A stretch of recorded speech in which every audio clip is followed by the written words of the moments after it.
Oh, yeah. Life just got sweeter now that WLFE-DB has merchandise. Show your support by purchasing your t-shirts for WLFE, Paratalk Radio, Inside the Drag Closet, and more. But it doesn't stop there. T-shirts, coffee mugs, tanks, buttons, cloth bags, and more. Go to WLFE-DB.com. On the top bar, click on the merchandise tab and bam, there you go. You got merch. Support the shows. WLFE-DB.com. Warning. The material discussed in this show may be sensitive or a trigger for some listeners. Strong language and topics are discussed.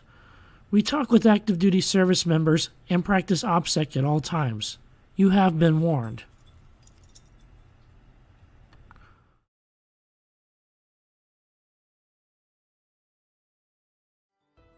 Thank you for listening to the Bipolar DM. They love sharing. The Bipolar DM, Jason Cottam. His show talks about Dungeons and Dragons, indie writing, and living with a mental illness, in particular bipolar disorder, borderline disorder, and major depression, among other diagnoses. Check us out right here on Saturdays, 7 p.m. Eastern, also on WLFE-DB.com, and wherever else you listen to podcasts. So take a seat, sit back, and get ready for the Bipolar DM. Welcome to the Bipolar DM show. I am your host, Jason, the Bipolar DM, and this is a show about Dungeons and Dragons, indie writing, and living with a mental illness, in particular bipolar disorder, borderline personality disorder, and major depression, among other diagnoses. We are part of WLFE-DB Radio Network and very proud to be a supporter of that. And if you want to reach us, you can contact us by email at thebipolardm@gmail.com. Also, you can reach me by my webpage, which is thebipolardm.com, and Facebook as well. If you do a Facebook search, you can find us. Our handle is at bipolardm. Also, WLFE-DB.com, they have their Facebook pages too. If you just do a search for WLFE-DB Radio Network or Variety Unlimited, we can be seen on Strim TV on the Variety Unlimited channel, as well as on Twitch, which is twitch.tv/TheBipolarDM. We broadcast live on Saturdays at 7 p.m. Eastern Standard Time on all those platforms right there, as well as you can find us on YouTube if you do a YouTube search for the Bipolar DM show.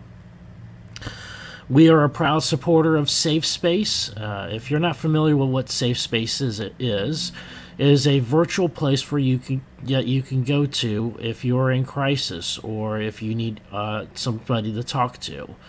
Now, we're not doctors, we're not psychiatrists or any of those things, but we are here to listen and we are not here to judge.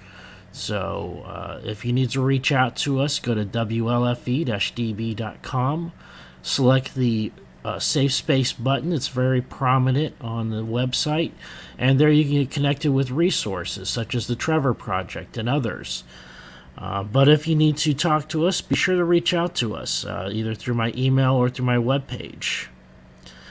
We have a Patreon now that we are up and running, and so our Patreon is, our number one Patreon is Siobhan, and we want to thank her so much for her support.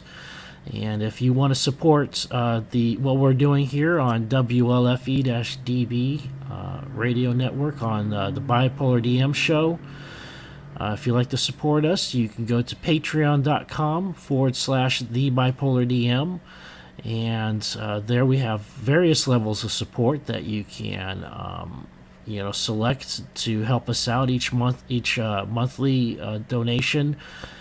We do have goodies available at each level, such for starting from buttons and stickers all the way up to t-shirts and hoodies. So if you are liking what we do and like to support us, be sure to consider going to patreon.com/TheBipolarDM.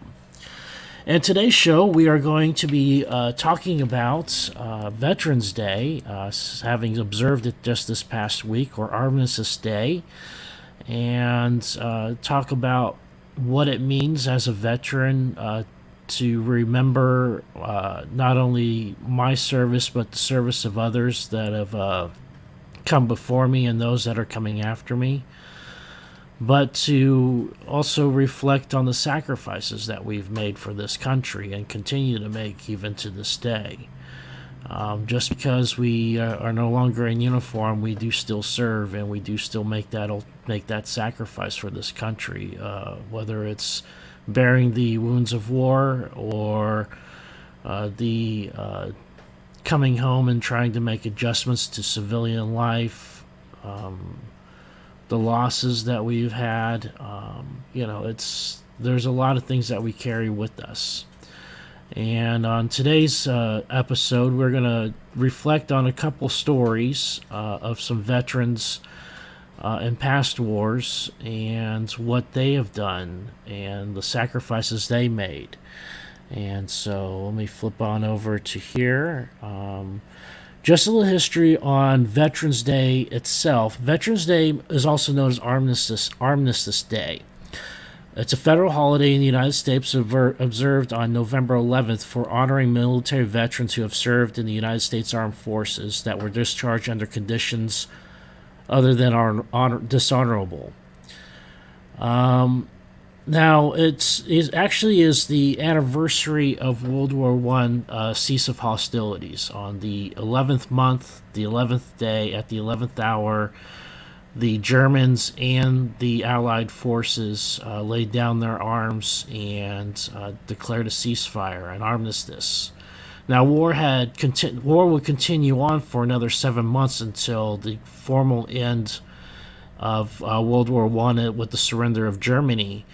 But on that day, though, at that time, the bloodiest war that any modern civilization had ever seen on such a global scale came to an end, and it was on that day that we remember our veterans.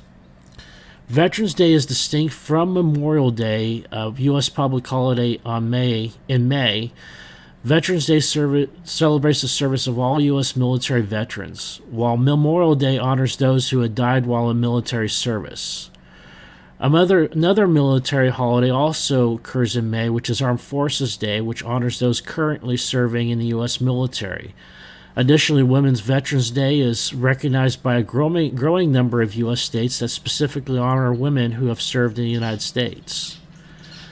On November 11th, 1919, U.S. President Woodrow Wilson issued a message to his countrymen on the first Armistice Day, in which he expressed what he felt the day meant to Americans. Addressed to fellow countrymen, the White House, November 11th, 1919. A year ago today, our enemies laid down their arms in accordance with an armistice, which rendered them impotent to renew hostilities and gave the world an assured opportunity to reconstruct its shattered order and to work out in peace a new and more just set of international relations. The soldiers and the people of the European allies that fought and endured for more than 4 years to uphold the barrier of civilization against the aggressions of armed force. We ourselves had been in the conflict something more than a year and a half. With splendid forgetfulness of mere personal concerns, we remodeled our industries, concentrated our financial resources, increased our agricultural output, and assembled a great army, so that the last of our power was a decisive factor in the victory. We were able to bring the vast resources, material and morale, of a great and free people to the assistance of our associates in Europe who had suffered and sacrificed without limit in the cause for which we fought. Out of this victory, there arose new possibilities of political freedom and an economic concert. The war showed us the strength of great nations acting together for high purposes, and the victory of arms foretells the enduring conquest that which can be made in peace when nations act justly in the furtherance of common interest of men. To us in America, the reflections of Armistice Day will be filled with solemn pride in the heroism of those who died in this country's service, and with gratitude for the victory, both because of the thing from which it had freed us, and because of the opportunity in which it has given America to show her sympathy with peace and justice in the councils of nation. Woodrow Wilson. World War I was the first modern war. In fact, it came to the end for the cavalry being effectively used in combat. That came to a tragic end with one of the last cavalry charges in modern history, ending in the riders being mowed down by withering machine gun fire and gas. The introduction of new mechanical weapons such as the machine gun and the tank and strategic bombing with the airplane, the birth of modern warfare and the horrors of war on a scale that nobody had ever imagined really struck us hard as a nation, so much so that it affected how much we resisted getting into the Second World War. Many veterans still remembered the battlefields of World War I in France and Germany and Western Europe, and they did not want a repeat of that, of a war of attrition, and so we resisted going into World War II. But again, we did go to war, and we fought bravely against tyranny, against Nazism, against genocide. Somebody had actually made a comment about what's the purpose of war? There's no good purpose of it. And when that person had said that, I had to bite my tongue, because I could think of 4 things off the top of my head that war has brought about. It ended slavery. It ended a oppressive Nazi regime that was systematically wiping out a race of people. It helped stop the stem of communism in both the East and the West. War has its purposes, and us war fighters have our place. We do not crave war, we do not seek its glory or anything like that, but what we do is we sacrifice and for duty and honor and the belief of something much greater than ourselves. And when we go to fight, we don't go to fight for medals or for recognition. We fight for the guy that's in the or woman who's in the foxhole next to us. We fight for each other, because when it comes down to it, when the bullets are flying, all that really matters is the person that's standing right next to you. And the bigger things, the bigger pictures kind of go away. I am a peacetime veteran, although I have seen my share of terrorism as a combat medic and suffering from quote-unquote military actions that were going on while I was serving during peacetime that were not officially wartime, but you know what? We still had battlefield casualties coming in, mostly from Bosnia, where that was going on, and then we had the embassy bombings of Kenya and Tanzania, and we took in all those civilian casualties that the local hospitals could not take care of, and it affected me a great deal. but it also strengthened my resolve and my love for this country and my love for my fellow veterans, because I've had the honor of meeting a Buffalo soldier, one of the last. He had served in North Africa, Italy, and in Germany, and the entire campaign going through Rommel and up through Sicily and into Italy and Mussolini's forces, and then trying to break through the German line, going into Germany itself. And it was a great honor to meet that man. I've met veterans from just about every single war, limited to World War I is probably the only veterans I have not met, but Korea, Vietnam, Gulf War, and of course now I've met many veterans from the War on Terror, Iraq and Afghanistan, friends that have done multiple tours over there, something that was unheard of even during Vietnam. You were drafted for one tour duty, and if you re-up, that was on you. And now we have guys that were doing 2, 3, 4, some even 5 tours of duty overseas. I mean, that's a lot of time in a combat zone.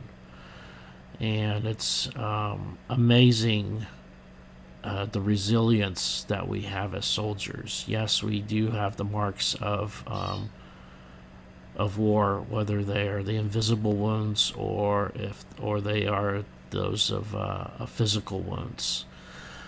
Let's see. Let me go ahead. I want to bring up another story.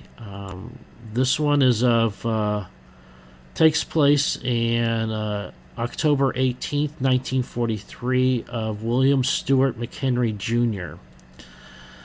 William Stewart McHenry Jr. of Newborough, New York, was a pilot of a B-24, number 41-24126, assigned to the 10th Air Force, 7th Bombardment Group, 9th Bombardment Squadron, based in Pandavsar Airfield in India. On October 18, 1943, they were part of a 7-plane combat mission to Heho Aerodrome in Burma.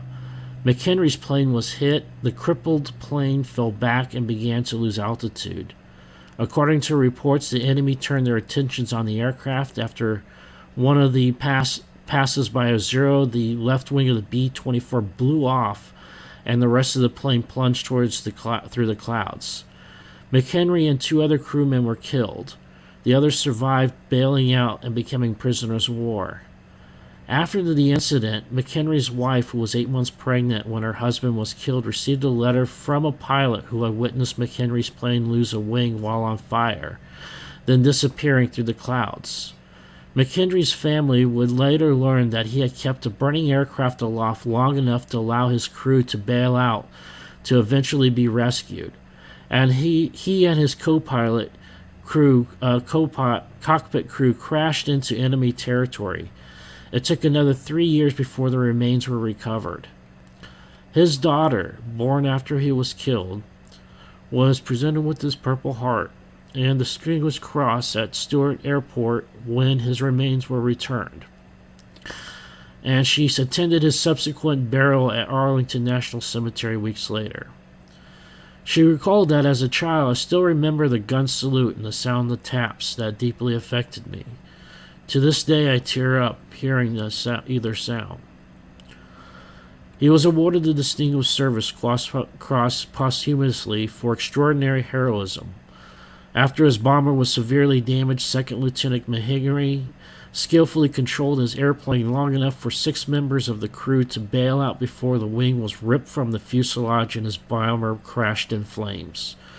The personal courage and zealous devotion to duty displayed by Second Lieutenant McHenry on this occasion, at the cost of his life, have upheld the highest traditions of military service and reflect a great credit upon himself and the United States Army Air Forces. there's a lot of stories like that. I got a couple more that I'm going to read through, but the Bible says, greater hath no love than for a person to lay down their life for another. And when we go into the military, one of the first things that is stripped from us is our sense of individuality. I get people killed. We is what we have to think. We are a unit. We're not individuals. We are part of a team. And as part of a team, we have to think greater than ourselves, because when you think about yourself and your own interest, you get other people killed. And that's one of the first things that we're taught and conditioned to think about when we are indoctrinated into the military. I've actually had a civilian comment about how I use we a lot, and they misunderstood me when I was referring to we, and it was just the way I'm taught. I grew up in the military. I'm a Navy brat, 19 years plus 3 years active duty in the Army. And I spent half of my life in the military culture, and the culture is one of selfless service. Whether it's, being there when you're supposed to be on duty, or if it's, flying a fighter bomber, that's falling apart around you. You do your duty, you do your job, you do what is expected of you, because others are depending on you, because you're not an individual, you're something greater than that. You are part of something more. And let's go ahead and pull up another story real quick. This one actually also is from Vietnam. It's on the other side of the world, and well, not necessarily on the side of the world, actually. This is still the Pacific Theater, Guadalcanal. It's the story of Warren Craig. Warren Craig received his Purple Heart for injuries he suffered near Guadalcanal in late 1942. The United States had been in World War II for less than a year. The Japanese attack on Pearl Harbor had destroyed most of the United States Pacific Fleet. While most of our battleships and destroyers were in the Atlantic supporting England, in the Pacific the Japanese controlled all of the east coast of China and were conquering islands from the Philippines to the Marshall Islands. It was not until the middle of 1942 that the United States began the long and arduous task of pushing back the Japanese imperialists. Warren Craig was born July 15, 1924 in Windsor, New York. The seventh son of a seventh son. 7 is supposed to bring you good luck. Well, it brought me back home alive, he said. As a child, he enjoyed fixing old beat-up objects to make them work again. He focused his interest on clocks and bicycles that he picked up from his local junkyard. He bought for next to nothing an old broken car. The gentleman he bought it from had to help him drive it down the street. The car had been tossed aside for so long that snakes had built a home underneath the seats and were crawling around inside the car as it bounced down the road. A businessman offered Warren a job at his car dealership, an offer that was declined. I wanted to be my own man. I wasn't interested. December 7th, 1941, Warren Craig is walking down the street with his friends when he first hears news of the attack on Pearl Harbor. My friends say to me, "Warren, this is a good time to join the Navy." I guess I listened to him. I was always fascinated with ships the Navy had. He walked over to the recruiting station in the post office on Liberty Street in Newborough. He was just 17. They said, "We can't take you. You're too young. You'll have to get your parents to sign for you." His parents refused, but he persisted. I wanted to do something for my country. I kept on raising hell until my parents consented. He enlisted February 25th, 1942, and was sent to Newport, Rhode Island to the Naval Training Station. They had to take school kids, shove them in and hoped they made it. They showed you how to kill another person before they could kill you. It was either you or them. I'm glad I had never had to use it. Warren enlisted as an engineer. I wanted to learn a trade that I could use in the outside world, and he became the handyman, the guy and the technical know-how on board the ship. After 6 weeks of training, he was sent to the Brooklyn Navy Yard, assigned to the USS Duncan DD-485. The destroyer had been named after Silas Duncan, a United States naval officer during the War of 1812 who had received special congressional recognition for his bravery. The USS Duncan could reach speeds of 38 knots, approximately 45 miles per hour. Equipped with 4 5-inch 38 caliber guns, depth charge launchers, torpedoes, and anti-aircraft weapons, it was a threat to any enemy ship they encountered. They would need the firepower in the upcoming months.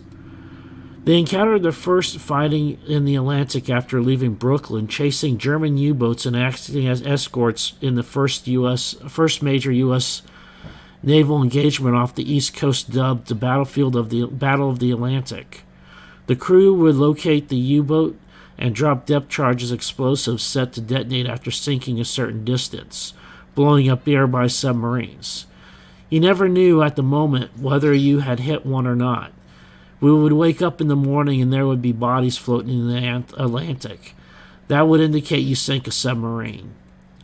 They were unsure whether they would be sent to Europe or the Pacific. They soon found out.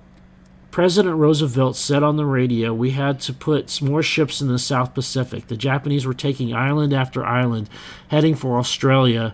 Then they were going up into Panama and then into the United States. In August 1942, the Duncan and her crew were sent through the Panama Canal into the Pacific Ocean, where their first duty was escorting battleships, reducing the risk of their being destroyed by the enemy. They headed for the Solomon Islands to assist the United States Marines fighting in the islands, although Craig did not know it at the time. Eventually, Craig was in charge of the boiler room and 15 men. He found himself constantly studying manuals, books, everything he could find about the ship's equipment and mechanical systems. He learned how to fix just about everything on board the ship. South Pacific Theater, 1942, now a fireman third class. He was leaning over the railing on the deck of the Duncan when he first saw the heavy black smoke billowing up from an American aircraft carrier, the USS Wasp.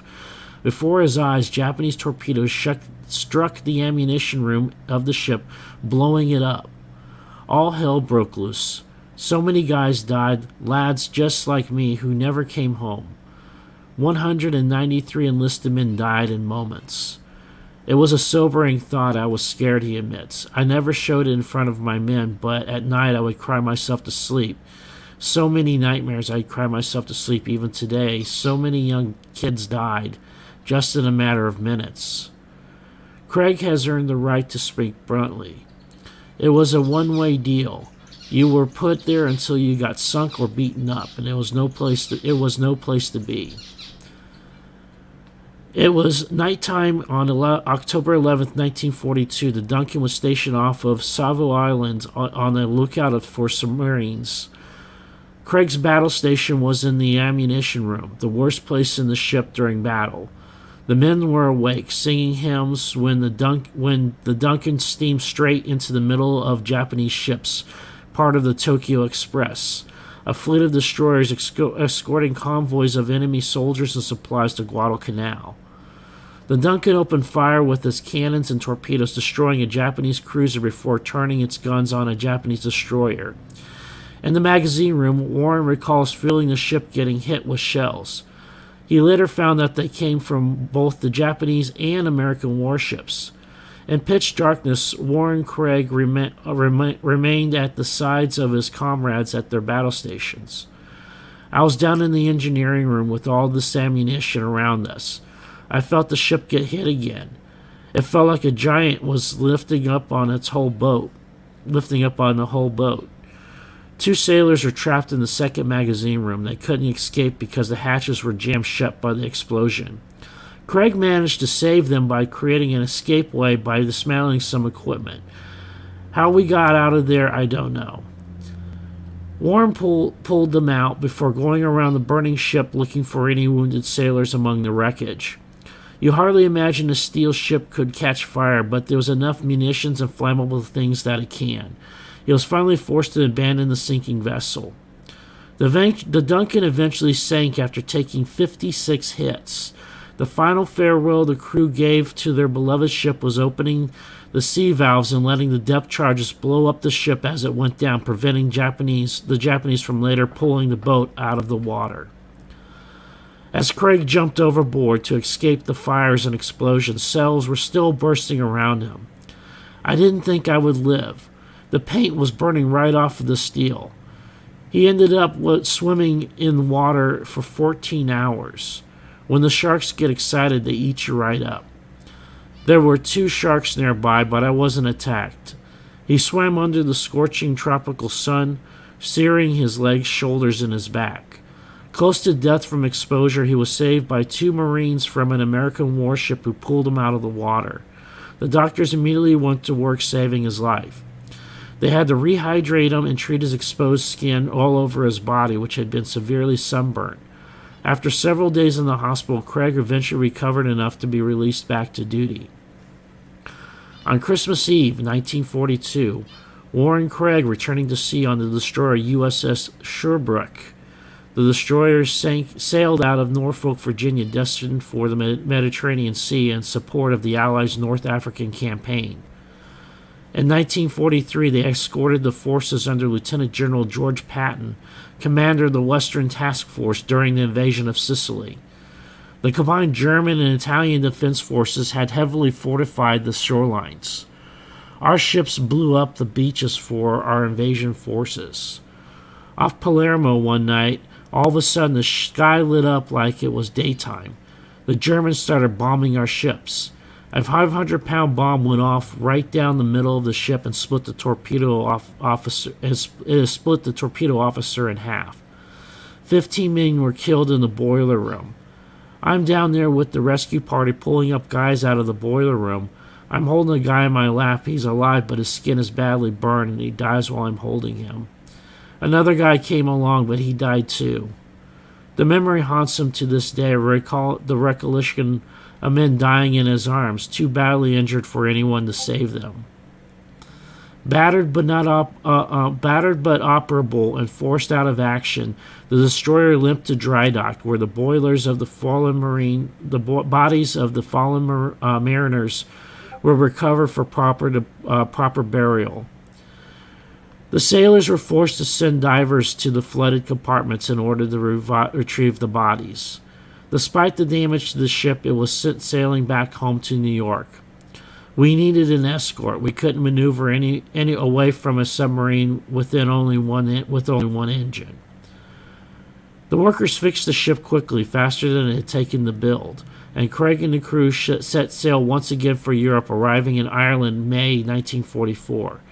During Operation Overlord, when Allied forces stormed the Nazi fortified French beaches, Warren Craig found himself in the middle of another heavy battle.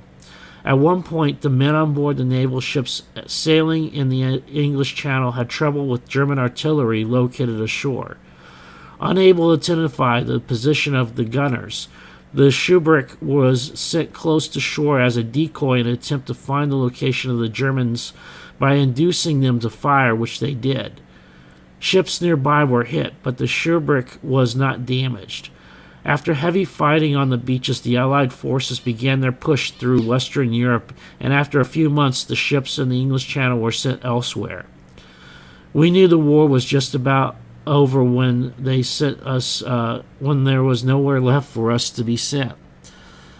Most of the Allied warships were redirected to the Pacific, where there was still heavy fighting against the Empire of Japan. After a brief respite in the States and the chance to visit his brother stationed in Hawaii, Warren Craig was sent to Okinawa, escorting six patrol torpedo boats, speedboats equipped with machine guns and torpedoes. The PT boats were hated by the Japanese sailors, who often referred to them as devil boats, for the casualties they inflicted upon enemy ships and their ability to escape unscathed. The crew then sailed to the Philippines, where Warren came down with a bad case of dysentery. Badly dehydrated, it was all the doctors could keep his fluids in his body. He lost 50 pounds in 1 week. His enlistment ran out, and so after he recovered, the Navy had let me go. When he had heard the news of Little Boy destroying Hiroshima, Warren knew the war was over for good. There was little celebration. It was just another day for me. I was 21 years old then. I had gone from being a boy to a man. Warren Craig was honorably discharged at Lebo Beach, Long Island in November 1945. He received many commendations and citations, including the Purple Heart. He came home to New Windsor, New York, going to work work at the carpet factory in nearby Ferncliff. With the skills he had learned in the Navy, he put to work in the pipe fitting shop. Warren left to go to work for a friend doing pipe fitting and plumbing for one of the rich guys in Newburgh. He finally started his own business, buying and selling cars. He worked all day, most every day, until late at night or until his wife called him home for supper. I didn't mind the hard work. I was glad to be alive. He still owns the shop to this day. Despite the time has passed since World War II, he still carries with him the horror of his experiences. He sometimes still cries himself to sleep at night, thinking of his fellow sailors who perished protecting the lives of Americans back home. Young lads just like me who never came home. So few people today care about this. They would rather go on to a ball game than a veteran's funeral. But Warren Craig has no regrets. He has been given with a loving wife and numerous children and grandchildren. Hold on.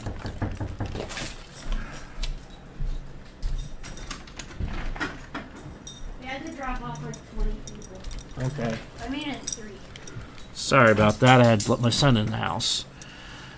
Anyways, but Warren Craig has no regrets. He has been blessed with a loving wife and numerous children, grandchildren, and great-grandchildren. It has been an interesting life. I'd like to make a stretch another 10 years if I can get this body back in shape.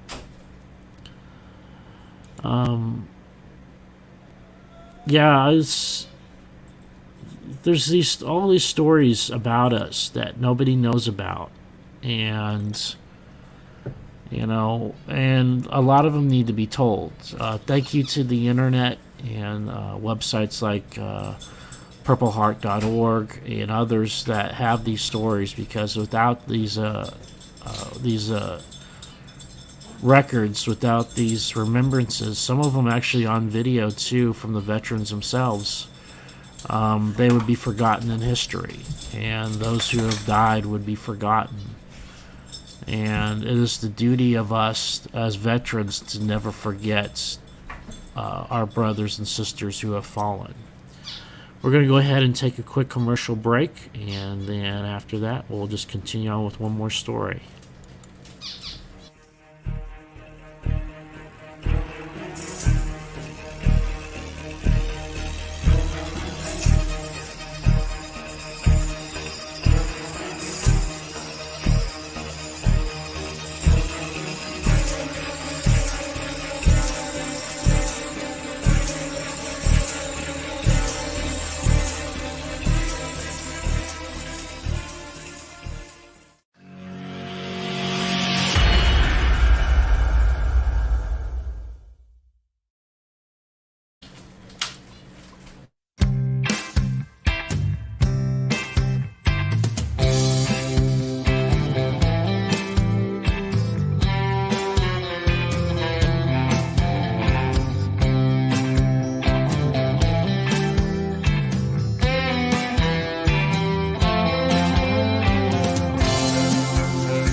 Welcome back to the Bipolar DM show. I'm your host, Jason, the Bipolar DM, and we are doing a remembrance of Veterans Day, and also the veterans, stories of the veterans who fought for us in various conflicts over the years, and their actions and deeds. Some of them are great and some of them small, but we all gave some of us gave all.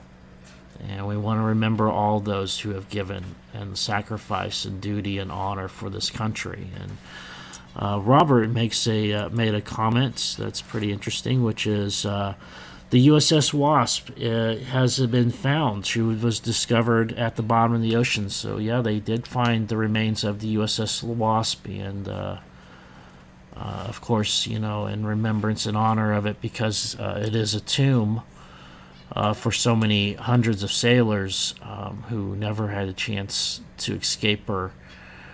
They let her be. But yeah, that's an amazing thing to find that bit of history and to find some place where so many had given up their lives in the ultimate sacrifice. One more story I want to tell, and this one is actually going to takes place. This one's actually from World War I, and it's the story of Sergeant Michael B. Ellis, Congressional Medal of Honor, United States Army, from St. Louis, Missouri. He was placed in date near Exermont, France, 5 October 1918. Entered his service at East St. Louis, Illinois. Citation: during the day's engagements, he operated far in advance of the first wave of his company, voluntarily undertaking the most dangerous missions and single-handedly attacking and reducing machine gun nests. Flanking one encampment emplacement, he killed 2 of the enemy with rifle fire and captured 17 others. Later, he single-handedly advanced under heavy fire and captured 27 prisoners, including 2 officers and 6 machine guns, which had been holding up the advance of the company. The captured officers indicated the locations of 4 other machine guns, and he in turn captured these, giving their crews at all times showing marks of heroism and fearlessness. Sergeant Michael B. Ellis, born St. Louis, Missouri in 1892, Sergeant Ellis was a member of the United States 1st Division, 28th Infantry. During the fighting in World War I, the stocky 5'5", 22-year-old Sergeant Ellis became the Polish-American version of the famed Tennessee Sergeant Alvin C. York. He and his war exploits were immortalized in a series of articles entitled America's Heroes in the Great War, penned by the 26th President of the United States, Theodore Roosevelt, for the Chicago Herald-Examiner. He was awarded the Congressional Medal of Honor for his leadership and the spirit in battle, which at the time included hand-to-hand combat, his fearless tactics on machine gun nests, and his single-handed capture of over 60 German prisoners. I had mentioned before how World War I was a meat grinder. It really was a meat grinder. And when stories like this emerge of what the devastating effect of the machine gun on the battlefield and how we had to adjust our tactics in order to counter that. No longer could we send troops over in waves after wave after wave like in traditional Napoleonic battles. We had to learn to outmaneuver and to avoid enemy fire, or if possible, neutralize it, with minimal number of casualties. And we learned a lot of lessons on the battlefield from both our successes and our failures. As far as how to attack and transmit enemy positions. Another story by Chapman John A. Technical Sergeant John A. Chapman distinguished himself by extraordinary heroism as an Air Force Special Tactics Combat Controller attached to a Navy Sea, Air, and Land or SEAL team, conducting reconnaissance operations in Tankua Gar, Afghanistan on 4th March 2002. During insertion, the team's helicopter was ambushed, causing a teammate to fall into an entrenched group of enemy combatants below. Sergeant Chapman and the team voluntarily reinserted onto the snow-capped mountain to the heart of the known enemy stronghold to rescue one of their own. Without regard for his own safety, Sergeant Chapman immediately engaged, moving in the direction of the closest enemy position despite coming under heavy fire from multiple directions. He fearlessly charged an enemy bunker with a steep up incline and thigh-high deep snow into the hostile fire, directly engaging the enemy. Upon reaching the bunker, Sergeant Chapman assaulted and cleared the position, killing all enemy occupants. With complete disregard for his own life, Sergeant Chapman deliberately moved from cover only 12 meters from the enemy and exposed himself once again to attack a second bunker, from which an emplaced machine gun was firing on his team. During this assault from an exposed position directly in the line of intense fire, Sergeant Chapman was struck and injured by enemy fire. Despite severe mortal wounds, he continued to fight relentlessly, sustaining a violent engagement with multiple enemy personnel before making the ultimate sacrifice. By his heroic actions and extraordinary valor, sacrificing his life for the lives of his teammates, Technical Sergeant Chapman upheld the highest traditions of military service and reflected a great credit upon himself and the United States Air Force. One of the things that is drilled into us from the day our boots hit the ground at basic training is that we never leave anybody behind, dead or alive. And we are willing to give up our very lives to recover the remains of our fallen brothers and sisters. And, that's something that civilians don't understand, why we will be willing to sacrifice our lives, sometimes a dozen men, to rescue one of our own that's likely not, likely dead. And it's because that is part of what makes us unique as warfighters, unlike any other military on this planet, is that we do not leave anybody behind on the battlefield. Unless, I'm just thinking about what our president had done in Afghanistan when he abandoned the Afghanis and abandoned the Americans there, and what he did to us, and the insult that he delivered to us to leave our brothers and sisters behind in Afghanistan and to retreat. I avoid politics on this show and religion, just the two hot button topics, but when you disgrace the military like that, it draws my ire. I don't care what your politics are or if you voted for Biden or not, but what he had done to us in the military was a slap in the face of everything we did for 20 years in that country. The things that we built, the accomplishments that we made. No, we did not mean to be there for 20 years, and we didn't want to stay there another year longer, but we also understood the mission at hand. And we understood that if we were going to withdraw, that we wanted to withdraw in such a way that we'd have dignity and honor, not escaping in the middle of the night without even telling our allies that we were pulling out. That was a cowardly act by the President of the United States. The man is a coward for what he did. And I don't care if that pisses people off or not. It is what it is. 22 veterans before the end of this day will commit suicide. That's about a veteran every 2 hours. Maybe less than that. And a veteran an hour. And it can be prevented. If you are a veteran in crisis, you need to reach out for help. You have the VA system, such as it is, but you also have brothers and sisters that are out there who understand what you're going through. And if you need to reach out, go to the Crisis Talk line, which is 1-800-273-TALK. And you press number 1 for a specialized person trained to help with veterans. There's also the National Suicide Hotline, which has now been established, which is now 988.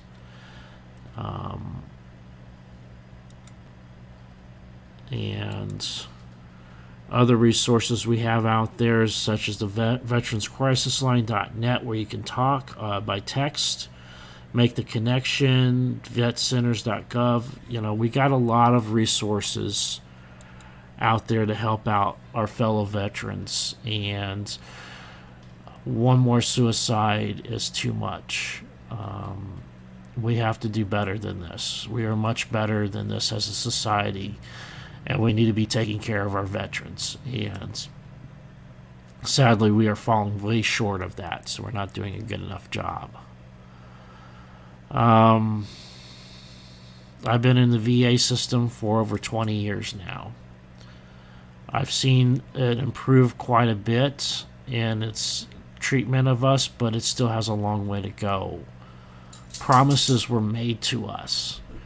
When we enlisted into the military to serve this country, we were promised that we would be taken care of for the rest of our lives, that our families would be taken care of if we are injured or wounded or can no longer take care of ourselves, or if we should make the ultimate sacrifice. Promises were made, and they have not been kept. We have bore this in silence because it has been our duty and our honor to serve.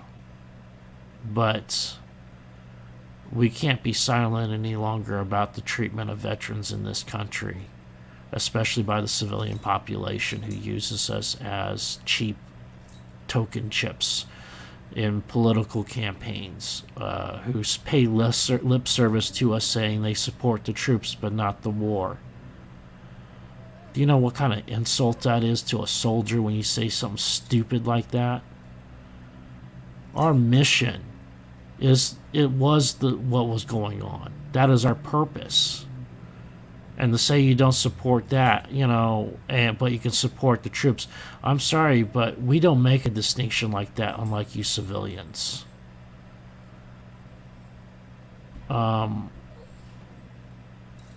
This is my day to bitch about how we're treated, because this is my day to be remembered.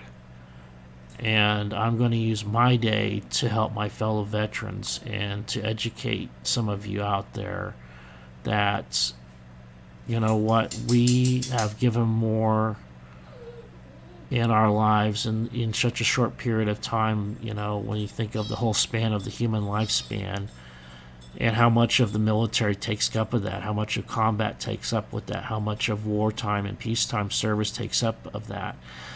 And we have done more than you will ever do in your entire lives, for the most of you out there.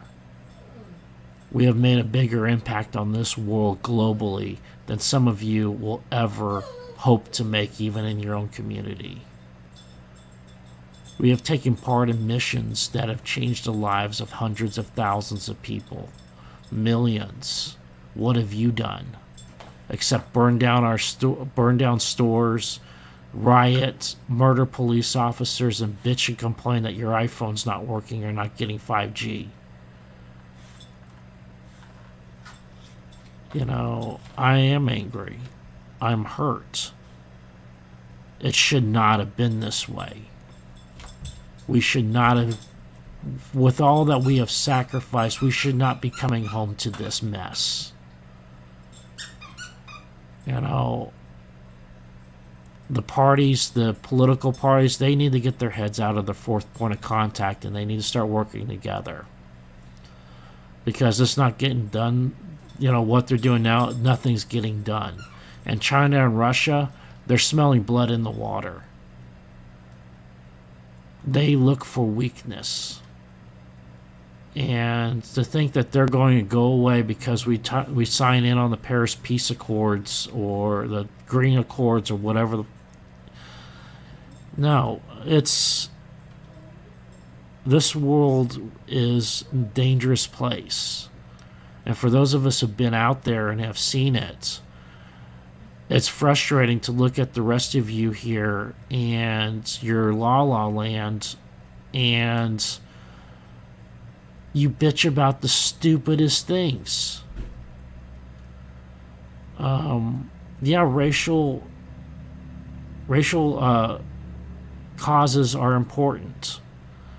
They should never be minimalized because we fought, literally fought, and shed our own blood to make people free, to end slavery. It wasn't your blood that was shed, it was our blood. You know, for everybody out there, it was the military's blood that was shed to free a race of people from the horrors of slavery. It was our blood, the military's blood, that stopped the genocide of millions of people because they were Jewish or Polish or Gypsy or not the master race. For those of you out there who think socialism is such a great idea, I'll remind you of the killing fields of Cambodia, of Pol Pot, of Stalin and his gulags. Communism and socialism have killed more people globally over the past century than famine and any war combined. And you assholes want to bring that into this country.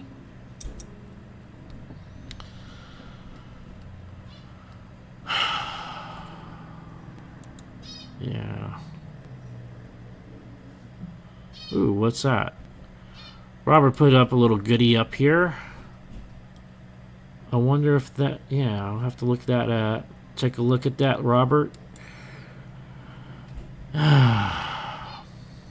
Anyways, I'm going to fit one more story in real quick. This is another one. This one takes place, a joint force operation Enduring Freedom, a man by the name of Britt Slabinsky. For conspicuous gallantry and intrepidity at the risk of life above and beyond the call of duty while assigned to Joint Task Force in support of Operation Enduring Freedom. On the early morning of 4 March 2002, Senior Chief Special Warfare Operator Slabinsky led a reconnaissance team to its assigned area atop a 10,000-foot snow-covered mountain. Their insertion helicopter was suddenly riddled with rocket-propelled grenades and small arm fire from previously undetected enemy positions. The crippled helicopter lurched violently and ejected one teammate onto the mountain before the pilots were forced to crash land in the valley far below. Senior Chief Slabinsky boldly rallied his 5 remaining team members and marshaled support assets for an assault to rescue their stranded teammate. During reinsertion, the team came under fire from 3 directions, and one teammate started moving uphill towards the enemy strongpoint. Without regard to his own safety, Senior Chief Slabinsky charged directly towards enemy fire to join his teammate. Together, they furiously assaulted and cleared the first bunker they encountered. The enemy then unleashed a hail of machine gun fire from a second hardened position only 20 meters away. Senior Chief Slabinsky repeatedly exposed himself to deadly fire to personally engage the second enemy bunker and orient his team's fires in the furious close-quarters firefight. Proximity made air support impossible, and after several teammates became casualties, the situation became untenable. Senior Chief Slabinsky maneuvered his team to a more defensible position, directed airstrikes in very close proximity to his team's position, and requested reinforcements. As daylight approached, accurate enemy mortar fire forced the team further down the sheer mountainside.